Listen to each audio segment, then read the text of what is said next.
Samsung এর মতো company যদি আমাদেরকে 20,000 টাকার মধ্যে সুপার অ্যামোলেড প্যানেলের ডিসপ্লে, খুব বড় ব্যাটারি এবং ঠিকঠাক একটি প্রসেসরের স্মার্টফোন প্রদান করে, তাহলে আপনার রিঅ্যাকশনটাই বা কেমন হবে? হ্যাঁ, আমি কথা বলছি স্যামসাং M21 স্মার্টফোনটি সম্পর্কে। এই ফোনটির দুটি ভেরিয়েন্ট লঞ্চ করা হয়েছে বাংলাদেশের মার্কেটে অফিসিয়াল ভাবে, এবং কাগজে কলমে স্যামসাং এই ফোনটি দ্বারা আমাদেরকে অনেক কিছু প্রদান করছে। তাছাড়া এখানেও থাকছে কিছু সমস্যা। So hey guys, Shanto here. Samsung M21 স্মার্টফোনের প্রাইস, ডিটেলস এবং এর প্রবলেমগুলো নিয়ে জানাচ্ছি আজকের এই ভিডিওতে। শুরু করব এই ফোনটির প্রাইস জানিয়ে। এই ফোনটির 464 ভেরিয়েন্টটি আপনারা মার্কেটে পেয়ে যাবেন 18,999 টাকায়, এবং এর 6128 জিবির ভেরিয়েন্টটি পাওয়া যাবে 20,999 টাকায়। সো প্রাইসটা তো আপনারা জেনে গেলেন। এবার জানা যাক যে এই ফোনটার বিল্ড কোয়ালিটিটা কেমন। বাজেট অনুযায়ী এই ফোনটার বিল্ড কোয়ালিটি তেমন সুবিধার নয়। একদম প্লাস্টিক বিল্ডের সাথে আসে এই স্মার্টফোনটি, এবং এর ব্যাক প্যানেলটা একদম নর্মাল প্লাস্টিকের তৈরি। সো সহজেই স্ক্র্যাচ পড়ে যেতে পারে আপনি যখন এই ফোনটিকে ইউজ করবেন রেগুলারলি। তাই আমি সাজেস্ট করব অবশ্যই একটা ভালো ব্যাক কভার ইউজ করার জন্য। তাছাড়া এই ফোনটির ফ্রন্টে থাকছে এই ফোনটির হাইলাইটস, অর্থাৎ 6.4 ইঞ্চির একটি সুপার অ্যামোলেড প্যানেলের ডিসপ্লে ইউজ করেছে স্যামসাং তাদের M21 ফোনটির ভেতরে, এবং এই ডিসপ্লেটির রেজুলেশনও হচ্ছে গিয়ে ফুল এইচডি প্লাস।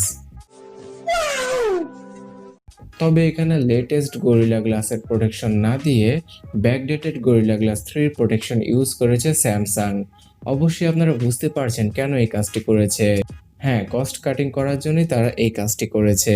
তাছাড়া অ্যান্ড্রয়েড 10 এবং One UI 2 এর সাথে আসে স্যামসাং এর M21 ফোনটি। আর এই ফোনটির ভেতরে পারফরমেন্সের জন্য স্যামসাং ইউজ করেছে তাদের Exynos এর 9611 SoC-টিকে। এই SoC-টি একটি 10 ন্যানোমিটার আর্কিটেকচারে তৈরি অক্টা-কোর প্রসেসর। কাগজে কলমে এই প্রসেসরটি এই বাজেটের মধ্যে নরমালি বলা চলে। যেকোনো গেম আপনারা খুব ভালো একটা গ্রাফিক্সে খেলতে পারবেন, কিন্তু গেমগুলো অত ভালোভাবে চলবে না। যেমন পাবজির উদাহরণ দিলে স্মুথ প্লাস এক্সট্রিম সেটিংস পাওয়া যাবে পাবজি গেমটি খেলার জন্য, কিন্তু আপনারা সর্বোচ্চ 40 থেকে 45 FPS এ খেলতে পারবেন পাবজি গেমটি। তাছাড়া ল্যাগ এবং অন্যান্য সব ফ্রেম ড্রপ তো থাকবেই। তো যারা কিনা একদম হার্ডকোর গেমার তাদের জন্য এই ফোনটি নয়, তবে নর্মাল ইউজারদের জন্য এবং মিড গ্রাফিক্সের মধ্যে খুব ভালো ভালো গেমগুলো খেলার জন্য M21 স্মার্টফোনটি আপনারা নিতে পারেন। আর স্টোরেজের কথাটা তো আগেই বললাম।